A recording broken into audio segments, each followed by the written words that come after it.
So, Brian Bronner got me a gavel, and since he's the host here, I guess I'm obligated to use it, so. We'll get started. Thank you all for being here. The June minutes were inadvertently not sent out in advance, as we typically would, but they are here for review. There are copies in the room. So those of us that are here in person, I would love to see if anybody would want to make a motion to accept the minutes from the June 12th meeting. I'll make a motion. Dr. Walters, is there a second? Second. Dr. McNamara, any opposition? Hearing none, the minutes are accepted with unanimous consent. Thank you. The correspondence log is attached. Please take a look and see what people have been talking about. And we'll start with Dr. Walters and any CMAC updates. Yeah, I'm going to cover just a few of the highlights. There isn't a whole lot, still a lot of good discussions in the meeting, but not a lot of actionable items. And then I know there were some discussions at Training Ahead that I was not at, so if anybody wants to chime in at the end, please feel free. One of the big discussions that came up was just a report out on the IGEL project, on the pilot program, and so far there have been 124 agencies, I think like 1,853 EMTs, 419 insertions, and overall a very high success rate with minimal complications. So all those numbers were presented in that. The intent of that overall, the IGEL project seems to be very successful in showing that BLS providers can successfully place and utilize IGELs for adult cardiac arrest. The discussion will be taking that and including that into a scope of practice change going forward. The discussion that was voted on and approved by the CMAC and the SEMSCO was to ensure that the pilot project stays intact and that any other agencies that want to enroll in the BLS IGEL pilot program can still do so until the time there is a scope of practice change. So I think that was a good kind of good use of both training, changing, evolving standards of care in EMS, and some data collection across the state, despite some pickups that they had early on. So there'll be some more coming out about that. Other things from the CMAC were they discussed some New York State Ranger medical protocol. The DEC Rangers, and given their scope of practice change only for those, for their practice environment, only for those providers, there'll be an expanded scope of practice above the kind of basic EMT level. So those were approved, and there were some collaborative protocol updates that were discussed, but those will be voted on at the next meeting. So nothing to really bring forward here. There was also discussion while we were at the meetings. There were several regulations that were changed or signed into law by the governor. And one of those was regarding blood regulations for ground EMS agencies. The other one, the EMS treatment in place, treatment to alternate destinations. Those were both approved, and there'll be more kind of coming forth on that. It'll be up to, you know, I think a tag was created to develop some transfusion protocols and that for ground ambulances going forward. So I'm sure that will be a conversation as we move forward. There's also some new education regulations and some new policies on the websites, like provider certification and identification, practical skills evaluations, and the education regulation change law. Those are all on the Bureau policy, or on the Bureau website. So those can be read, but just so you know, those things are out there. And I think those are pretty much the highlights. The only other thing is a reminder that the Vital Signs Conference is coming up in October in just a couple of weeks. And so the list of educational seminars and pre-conference seminars are out and available. And still I think that's it, unless Dr. Clements, you have anything else you would like to add? No, I guess the only thing I would add is, I got some questions about, the transition to, robotic airways on the AEMT level. While nothing has been approved, I think it is likely that that will be a reality in New York State in the second half of next year, although it's not done. My only word of caution is, some agencies thinking ahead of time, maybe we will join the pilot a little ahead. There's still some pieces that are not totally worked out, in particular, what the waveform capnography equipment requirements are going to be around this. And so my recommendation to my agencies is just to hold off a little bit till we see what exactly you need, especially for an agency that is not at the paramedic level, would have to buy some specific equipment. You know, it's probably not worth being a month ahead of the game and buying something that is either overkill for what your requirement is, or doesn't meet your requirement, even worse. So I think a lot is gonna come out at the December meeting and then afterwards.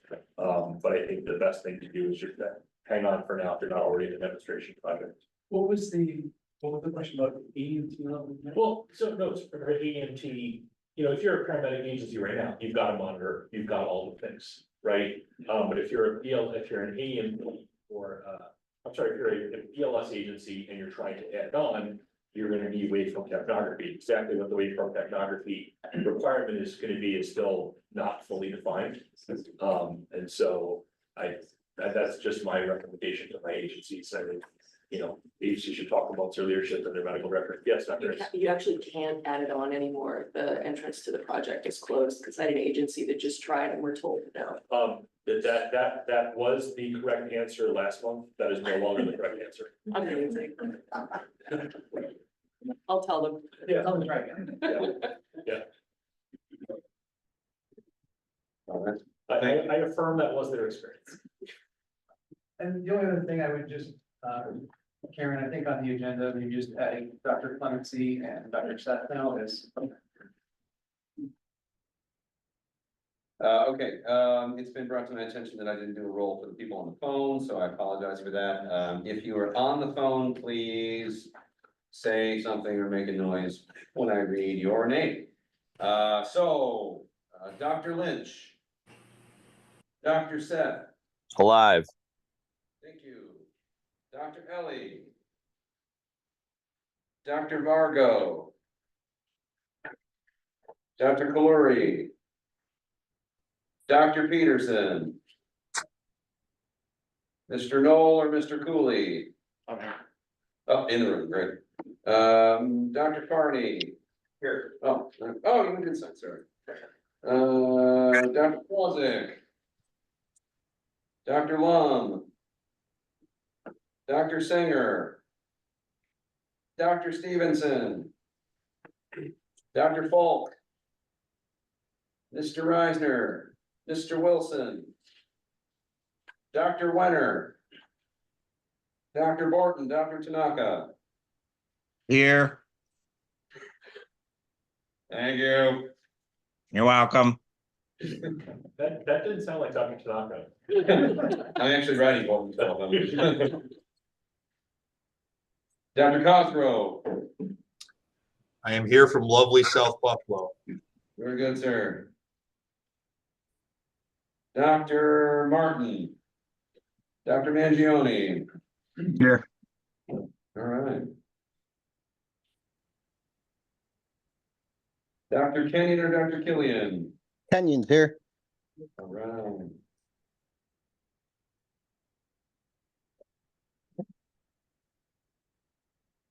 Dr. Visser. Dr. McGee. Dr. Collins. Mr. Gill. Dr. Teuscher is traveling.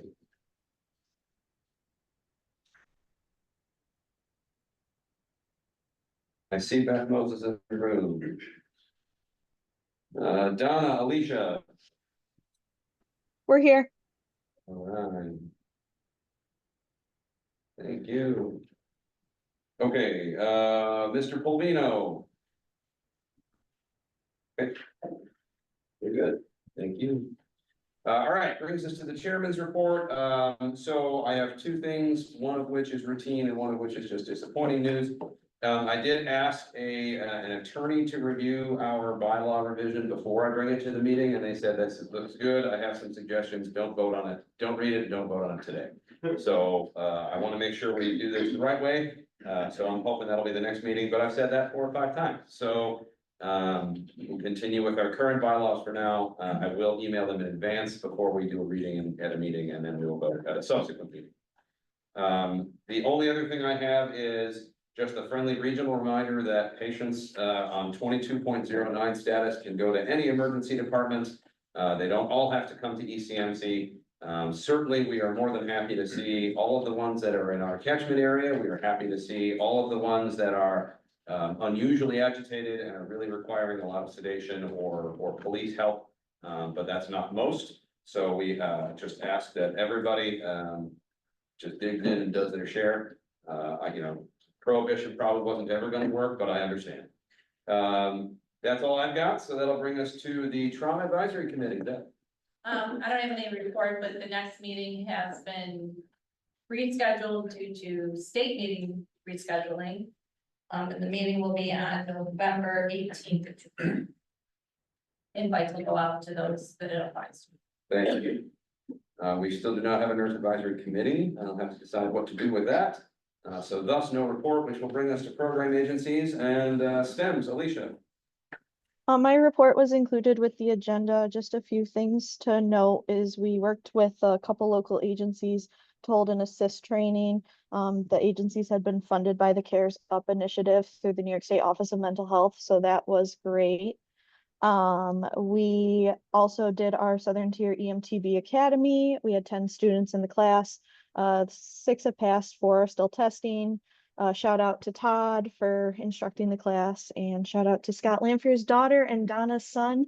Both were in the class and both now are certified EMTs, so we're excited for more in our region. The paramedic program for our region will begin in January through All Star, and applications are being accepted. And I included Brian's email, Brian Wilcox's email on my report if you're interested in learning more and applying. And we held a acute ischemic stroke presentation with Dr. Kenneth Snyder from Kaleida, which was great. And then lastly, we have our Stepping into Leadership EMS Leadership Academy that's starting on Monday. There is still space in that class if you're interested in taking it. We've opened it up to anyone, not just within the Southwestern region. So if you or someone you know is interested and would like to enroll in that, please contact me so we can get you in the class for Monday. That's the end of my report. Thank you very much. UBMD, Rob. So like Southwestern, our agenda was also included. Lots of courses going on, lots of education out there recently. We did, in fact, get a replacement for Mike. His name is Zach Polvino. Unfortunately, he took the day off today so that he could attend more exciting training like ICS 300. So he is not here today, but if you get a chance to meet him or reach out to him, please feel free. In the office every day, just like the rest of us. So I'm sure he'd be happy to talk to you. We don't really have much to say beyond what was in our agenda. The only thing that I would add is that Angola, that is also requesting a level of care upgrade, also wants to do BLS and 12 lead and CPAP, which they did send the paperwork. I do have it, but last minute I had Erie County EMS also submit applications for 12 lead and CPAP. Okay, thank you. Brings us to subcommittees. Dr. Walters, collaborative protocols. No, just what I said before about some of the discussions at the state meetings, and some suggested changes will be circulated and then voted on at the next state council meeting. Awesome, thank you. Dr. Borton, anything for QI? Not that I'm aware of. Thank you, sir. This brings us to a committee that was accidentally left off, but has been put on the agendas going forward, but our new stroke committee. Emily. So for those of you who don't know me, I'm Emily James. I'm one of the co-chairs of the stroke committee. I'm Nicole Hayes. I'm the clinical stroke coordinator at Buffalo General. So we're meeting every month, and it's a collaboration between Kaleida Leadership for Neuro and Health Leadership for Neuro. And we sort of made a hierarchy of really what we concentrate on first. And the biggest thing that we looked at was stroke pre-notification and an LVO scale. And over the last few months, we've really noticed large vessel inclusions not being pre-notified or even not being noticed by the EMS crew. And part of that is probably because our Cincinnati just doesn't do that for us. So working with their medical director and our medical director, we have come up with a plan to push out education for Be Fast. So obviously Cincinnati and then a couple extras to catch posterior. And the alveolar scale that we think is gonna be easiest for EMS to pick up because it's Cincinnati with some numbers attached to it is Fast ED. So that is the recommendation of our committee, and Nicole actually has numbers on the sensitivity and specificity of Fast ED and why we chose that. If the docs have any questions.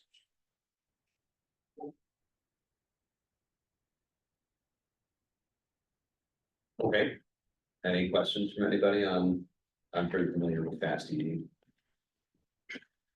You have stuff to pass out or anything? I have some of the strokes, yeah, I can pass out the screening tool. Okay, So you can, we'll send, we'll make it a little bit more readable, okay, that's fine. for when you guys, if it's when it's. Okay, There's also like, I have a graph, it shows you the, negative predictor value of using it. awesome, thank you. Yeah, if we can pass that around and then maybe we can, we'll let that, what's that? Yeah, and if we can send whatever you want to Karen, we'll push it out. Then we can review it and then we can perhaps vote to adopt maybe next meeting. Does that sound good? Do Okay. you know if the Fast ED, is that available in the PCR programs, the values? They are available to be built in your PCR program. Be Fast and Fast ED are all available to be built in your program.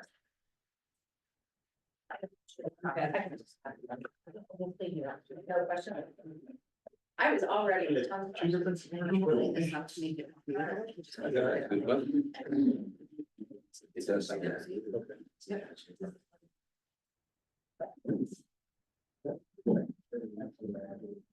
Stay back.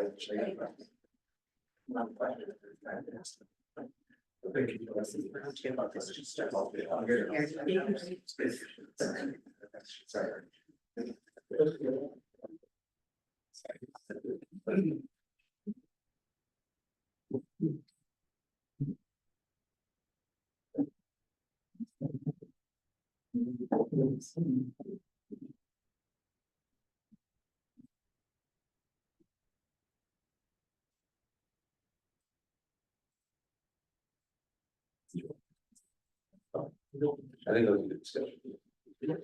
All right, thank you, Nicole and Emily, I appreciate that. Look forward to discussing more next meeting and hopefully having a vote. Okay, so old business. So we talked about the bylaws review already, that once it passes an attorney's muster, and they stop yelling at me, I will send it to you for you to yell at me, and then we can maybe vote someday. There is a new item that wasn't on there, but did meet the agenda. And two other items that did meet the agenda, but one I put in the new business, so we'll get that in a second. But there have been some specific concerns and inconsistencies in the now accepted and regional interfacility transport protocol protocols that were rolled out at the last meeting in June. Specifically about how prior editions of the IFT protocols in the region had additional education and an exam that kind of met, at least we acted as though it met the definition for additional training for SCT transports as required by CMS. That didn't come out with this, so we can explore whether that is something the region is interested in doing. None of that really stops an agency from accepting somebody who took a CCT or a CCPC course or an FPC course or the UMBC critical care transport course or anything else that agency's medical director and education people feel counts as additional education to qualify for doing SCT transports. Another one, allowing advanced EMTs to transport vent patients. That's a very valid issue that does require some additional analysis. And then guidance and procedures contained in the old ones that are not in the new ones, such as managing patients with trach complications and things of that nature. Dr. Walters, you had some thoughts on this before I kind of recommend what I think we should do about it. No, I think there's a couple other things. I think some of those things are almost policy things, regional policies that were in the protocol. Mhm. Some of them may be better kept in the IFT protocol, some may be better as standalone policies in the REMAC. Like there was discussion about what you do if a patient dies, like a hospital patient dies on the way to the hospital or something, or how you should handle that. I think that might be useful. Like you mentioned, the chronic patients with chronic events, chronic devices, things like that. Because it's interesting, the collaborative protocol only talks about technology dependent children, but not necessarily adults. So I think that was in there. So I think there's some things that maybe just a lot of focus, we focus a lot on the acute interfacility transfers, but not necessarily looking at like nursing homes and some of the chronic patients. So I think some of those things. I know Scott Lampire's not here today. They had something come up with, I think Jones or one of their stroke centers. In their T and K, it discusses only for MIs, but obviously a lot of hospitals are using it for strokes also, so there may be some really good add in there. I guess the question is, we put these out, they're kind of on the website. There are some questions about, especially the AMT, that scope level is probably the most concerning thing. Do we allow the agencies to keep utilizing these while we look and revise them, or hard to pull back at this point? I think that's a kind of just fall through the cracks a little bit. I guess that's a discussion point. Yeah, I think there's certainly some risk in letting them stand as is, if there's inconsistencies in terms of, levels of care, which necessarily, I think, raise some scope of practice issues. So as difficult as it probably is logistically, it's physically very easy to remove them from the website. I think my position or my thought is we should probably suspend those for now. This is my suggestion for it, but suspend them for now, and I'd like to refer this, and I'll provide the 2 emails I got that have some specific thoughts on them. And refer it to the IT protocol committee that produced that document and ask them to both explore these issues that were raised. But also, I think one of the emails, specifically said the change log would be helpful, and I do agree with that. So at the very least, we should probably produce that document as well, but then ask that committee to be prepared to discuss some of these concerns in the next meeting. But I think it's probably safest for everybody at this point in time to maybe take that off as a protocol document and let agencies continue to refer to as a resource document. That their medical director can authorize some of the things that they want to, if they want. But for now, I think we should probably pull And then we default back to the prior. it. 2011, yeah. That's the last approved document. Other discussion?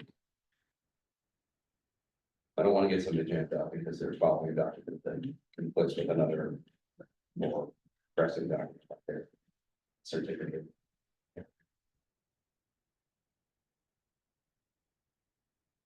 That's the only challenge is what if they don't know the change in their operating under that. Yep. So I think we both have.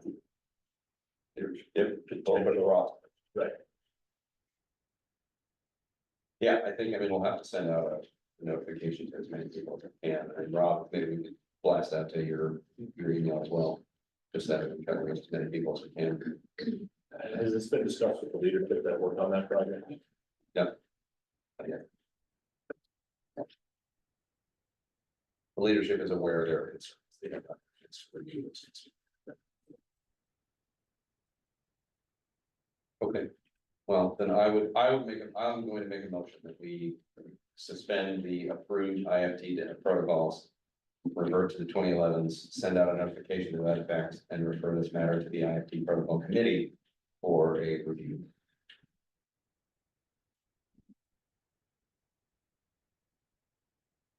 I'll second it.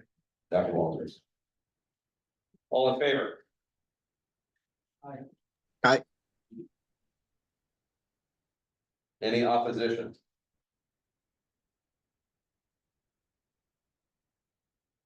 Hearing none, motion carries. Alicia, I know you're on the phone. If you would remove the old IFT protocols from the website for now, that would be great. We'll send out a notification about that. I'll try to write it up. Today's a busy day, but I'll try to write it up today, if not tomorrow. And I'll send it to Karen and Rob to blast out to everybody that we can. Will do. Any other new business, any other old business? There isn't. Okay. Moving forward to new business, first on the agenda is changing CPAP training policies. So Dr. Walters. Yeah, just real quick, when CPAP was first an add-on skill for BLS providers, the state policy required a CIC to do the training. Then that state bureau policy was later changed as time went on to no longer require a CIC to do the education. I think as it's become more and more standard across a lot of agencies doing, the CPAP at the BLS level, I don't know that we necessarily need to have a CIC doing that training, although I still think an ALS provider doing the training is advantageous. And it was interesting, just kind of in looking in perspective, right, the BLS iGel pilot program allows a CIC, a CLI, and or medical director approved training officers. And so my suggestion would be that we mirror that language and make it less restrictive for agencies where, you know, there's not a ton of CICs out there. Some of them have a hard time finding a CIC to do the education that they want to adopt CPAP at the BLS level. And so my suggestion is to, and I guess I'll make a motion that we change our REMAC policy to mirror the wording in the IGEL program, to say something to the effect of paramedic or critical care, New York State CIC, CLI, REMAC skills preceptor, and or medical director approved training officers. Is there a second?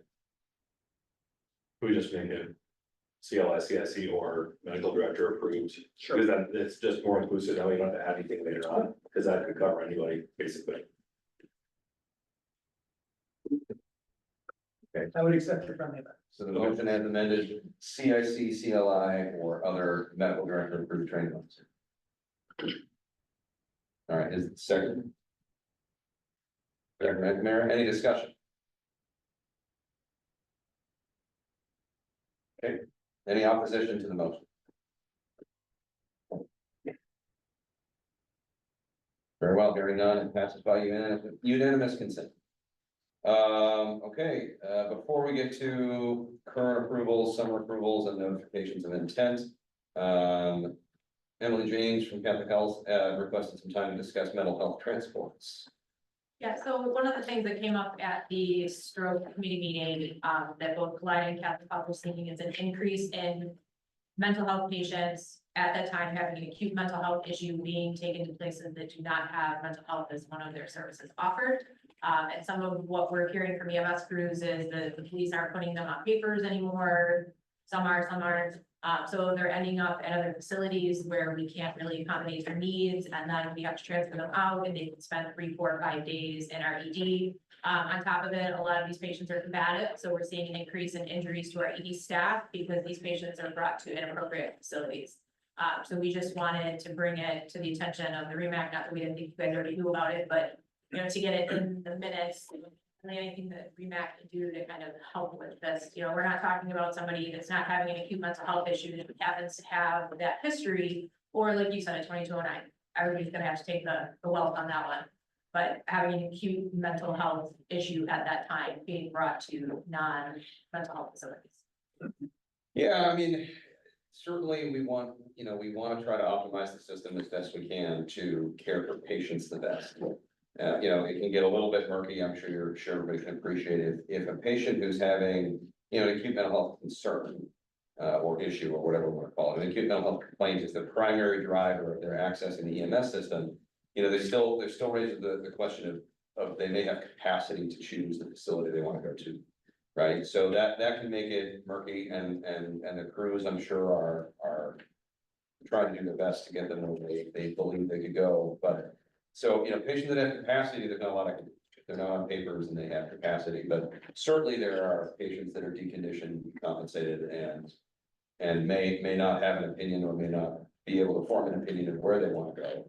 And I think it would be reasonable to remind everybody, you know, that Niagara Falls and ECMC are the two places that are 939 hospitals that have CPAPs in them. Well, we have a CPAP and Niagara Falls has its inpatient unit and the ED. So, you know, anybody who's on papers, I think that's an easy discussion, and we don't really have a lot of problems with that, unless, you know, they're having an airway emergency or stop somewhere closer. You know, we do run into this, I think, a lot with pediatric overdoses, right? That are on papers. Where do they go? You know, it's too much to expect ambulance crews or to ask ambulance crews, regardless of level, you know, to know what medications really need to go to children's for clearance first versus can just come to ECMC and we can clear them. And so, you know, we encourage those cases to call in that direction. and get some insight. We, in terms of, sort of the decompensated patients or the deconditioned patients that may not have or decline to, exhibit or demonstrate their capacity because of their agitation, then certainly I think, bringing them to either Niagara Falls or ECMC, if it's safe for the crew to do so, is certainly the most appropriate way to go. So I think it's reasonable, and I put that in the next reminder email that I send out. I've got a couple other things to put in there as well. So, not everybody with, and Emily wasn't saying this, but, not everybody with a diagnosis of schizophrenia needs to come to ECMC when they have chest pain. But certainly the ones that are, breaking down doors, breaking down windows, family calls for help, they probably don't belong in a non-psychiatric mental health capable hospital. So, we can certainly send that reminder out. I appreciate it. And it's certainly not, we want to try to protect everybody as much as we can, patients, providers. Any other discussion on that? Yes, sir. Just wanted to piggyback too, for as part of like EMSC, there is gonna be some guidance that goes around as regarding pediatrics for de-escalation and a little bit of clarity to, cause I know there oftentimes like, is it a psychiatric emergency or is it due to like a developmental issue? So there is gonna be some like videography and some PowerPoints. They're kind of filming right now and maybe have a better date come December. Okay. Just as part of that conversation. Great, yeah, sounds like potentially very cool resource. All right, thank you both very much. This brings us to our summer and current approvals and notifications of intent. As is tradition, I will read through the med director change, town of Chickawaga, adding Dr. Mangione, Akron Fire Company, Dr. Youngberg, changing to Dr. Mangione, Franklinville volunteer fire from Dr. Lamont to Dr. Walters. Syringe epi notification for 2 fire departments, naloxone for, is it Bear Fire Company?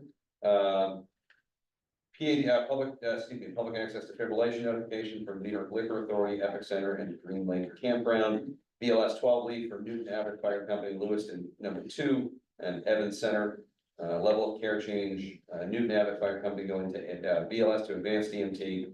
Angola from a BLS to advanced EMT, South Lockport from BLS to advanced EMT, and Bolivar from AEMT downgrading to BLS. And those are summarized on the table in the minutes.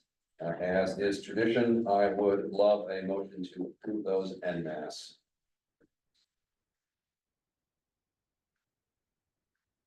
That was the second one. Thank you. There's a motion from Dr. Butler. Is there a second?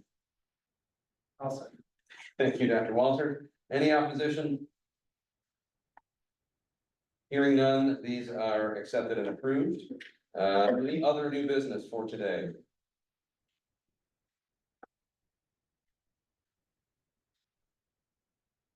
Hearing none, I would entertain a motion to adjourn. Motion, second.